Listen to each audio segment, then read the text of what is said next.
Hey everyone, minasama konnichiwa, boku no channelへようこそ. Today I'm here to talk about Touch of Evil from 1958 by Orson Welles.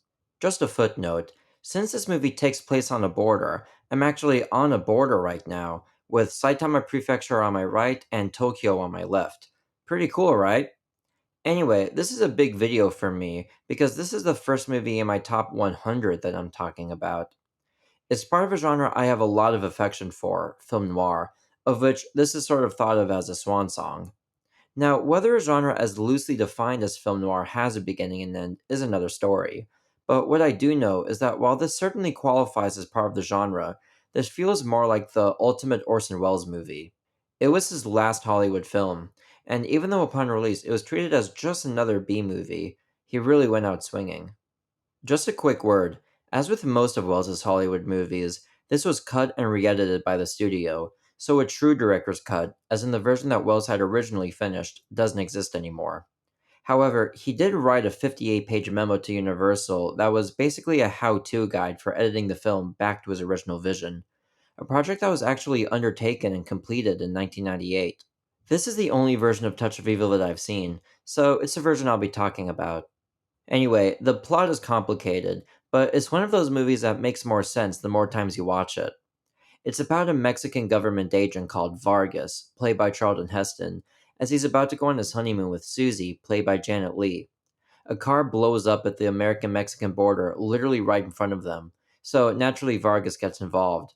What starts as a murder case turns into him investigating Captain Quinlan, a corrupt officer played in very large and grandiose fashion by Orson Welles. There are a lot more characters and plot involved, but one of the great pleasures of film noir, this movie included, is to get sucked into all that yourself, so I won't say a whole lot. I'd still like to single out a very strange Marlena Dietrich as a fortune teller who's a longtime friend of Quinlan. She's almost like a creepy animatronic at a Disney ride or something, but she has a heart that we can sense just underneath. Her face barely moves, but it's enough to be an affecting performance. There are more memorable, slightly exaggerated characters as well, like Joe Grandy, played by Akeem Tamaroff, a caricature of a gang leader with a toupee to match. There's also the straight up ridiculous night manager of a motel, whose scenes of him interacting with Janet Leigh have to be seen to be believed. By the way, Janet Leigh, alone in a motel with the weird manager. Remind you of anything? Anyway, as for the lead performances, Charlton Heston gives a good one, even though he's unconvincing for even a second as a Mexican. Sometimes he tries to do an accent, but most of the time it seems like he's not even trying. Janet Leigh holds up very well in Wells's twisted world of creeps and weirdos. Even though she's a victim of horrible things later on, her early scene with Grandy is priceless. She's scared, but strong and forceful and talks over him. Yeah, yeah, yeah! But the main character we're interested in is Orson Welles. Matching the exaggerated nature of the film, he clearly put on a lot of weight for the role and is a large, intimidating figure as a result. He is a corrupt, murderous man who has a history of planting evidence, but he's not simply two dimensional. There's an ironic twist at the end of the movie that raises some ambiguities about not only the character, but also the nature of police as enforcers of the law. Like many of the best film noir, this also contains subject matter that seems like it shouldn't have been allowed under the Hays Code. There's one scene in particular that's very harsh, even today, that basically implies gang rape of Janet Leigh. You feel awful for her, and it's here where the movie feels like it's on the edge of good taste, which makes this and other movies of the genre feel dangerous and volatile. Speaking of volatile, Orson Welles brings his signature excessive style here on glorious full display. Of course, the most famous shot of the movie, and maybe the most famous shot of his career after Citizen Kane, is the opening shot, which is a tracking shot a little over 3 minutes long.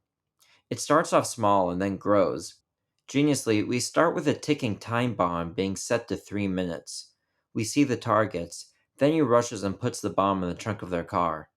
We then follow the car as it makes its way through this lively border town. After Charlton Heston and Janet Leigh appear, they and the car sort of follow each other, creating suspense because the car is literally about to blow up. The coordination that had to be done to seamlessly accomplish this is amazing, but the most memorable part about the shot might actually be the soundtrack. There are many sources of sound that play at once, so it sounds like a mess, but if you listen carefully, The sound from the radio of the main car is more audible the closer it is to the camera, so it's like you're in the environment. This is a wonderfully complex way of establishing the atmosphere, and taken as a whole, this opening shot is the perfect way to open a movie: suspense, exposition, cinematic flair. Of course, this opening sequence is bravura, but really just about every moment in the film sparkles with wit and the magic of film form. If you've never seen an Orson Welles movie before, then prepare to be dazzled by all his expressionistic camera angles and compositions, jarring editing, and overlapping dialogue. More than just about any filmmaker, he's able to infuse every shot with so much energy and wit that sometimes I just have to laugh at all the invention he puts on the screen. He's especially a master of blocking, as evidenced by the 5.5 minute shot inside Sanchez's apartment, where Quinlan's men find his own planted evidence and Vargas confronts him about it. There are so many characters in a fairly compact space, but is able to use them all effectively with foreground, background, and off screen space, all the while creating so many different kinds of compositions, including various medium shots and close ups. And since the narrative within the shot is compelling, this mastery never draws attention to itself, which to me is one of the signs of a master filmmaker. My favorite moments in the film are mostly centered around the film's considerable style. One of them is a very small moment near the beginning when Vargas meets Quinlan for the first time. It's an interaction that sort of sets up their tense relationship, which brilliantly ends with a Wellesian jarring piece of editing. Vargas says, "Captain, you won't have any trouble with me." And literally, as soon as he says it, we immediately cut to a slightly obtuse close up of Quinlan saying, "You bet your sweet life I won't." Before he finishes saying, "won't," we cut back to a shot of Heston sort of slightly smiling, and we quickly cut back to Quinlan looking not in anger, but with a sort of calmly intimidating expression. This moment is very brief, but it's a type of edit that only Wells would do, and I love that he does. This is kind of what I meant earlier about laughing at his invention. It's such a striking and scary moment, but it's also undeniably funny in a way. Another such moment, although not scary, is the shot where Vargas goes with the American officials to the hotel. He leads them to take an elevator to the second floor while he walks. The camera stays in the lift with them, and we see their conversation, which is of course about Vargas, with the DA complaining about him. But when they arrive at the second floor, just as he finishes yelling about Vargas, Vargas appears in the same place that he left them, right outside the lift. It's one exaggerated moment out of many in the movie, and definitely one of the funniest. We now go from one of the funniest scenes in the movie to one of the most intense. Quinlan makes a deal with Grandy to drug Susie and bring her to the shady hotel room, which he does, and Quinlan meets him there. We know that things might take a turn for the worse when he asks Grandy to turn off the lights and he puts gloves on and takes out a gun. The scene starts off fairly mellow, with phone calls made and the like, but the wonderful Henry Mancini score that plays in the background, as if from the streets, keeps up the tension. But then it becomes clear that Quinlan wants to kill Grandy, and so he hunts him down throughout the room while Wells plays with shadows, the shape of Quinlan's body against the architecture, and the music editing. The strangling itself is also surprisingly brutal, all while Janet Leigh squirms on the bed. Also, the way the music changes in the scene is more subtle than you might expect. On a lighter note, there's also the scene where Vargas is driving with the American official that's been helping him out. It could have been just an ordinary scene of them talking in the car, and in a sense it is, but they drive so fast down this relatively narrow street in the middle of the day that it becomes a rather weird and funny moment. Here they are, needlessly blazing down the street, and they're so casual about it. There's so much more I'd like to mention, including the brilliant final set piece, but I'll leave you to discover that for yourself.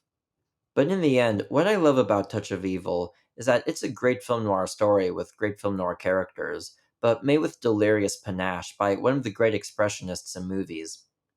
While the true to life original cut by Orson Welles no longer exists, this estimation fully encompasses its genius. So much so that I regard this as my favorite Orson Welles film. If you only know him from Citizen Kane or don't know him at all, this is a fabulous introduction. It's one of my 100 favorite movies. Thanks for watching my video. Goshoujo makoto arigatou gozaimasu. Have you seen Touch of Evil? Let me know what you think in the comments. I think of all of my favorite movies as my friends, and I think of my audience as friends too.